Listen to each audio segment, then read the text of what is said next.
Higit sa 73 million pesos sa halaga ng counterfeit products nasamsam ng NBI sa Caloocan at Valenzuela. Aba, meron din sa Pasay. Detalye na balita mula kay Giselle Ricaport, RH15. Giselle, good morning.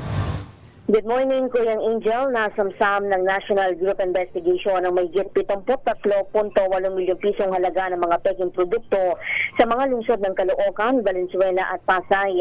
Nagugat ang operasyon sa reklamong inihain ng Lee Baumgartner Incorporated. Kabisa ng mga search warrant, pinasok ng mga ahente ng NBI ang 7 tindahan sa Pasay City, isa naman sa Valenzuela at isa rin sa Caloocan. Doon tumambad sa kanila may 26,000 piraso ng iba't ibang counterfeit o peking produkto na may Crocs trademark. Naging mapayapa naman yung implementasyon ng search warrant ng Bureau sa presensya ng mga testigo ng respondent, building representative, gayon din ng barangay representative. Makaharap yung mga nasa likod niyan sa paglabag sa Republic Act No. 8293 o ang Intellectual Property Code.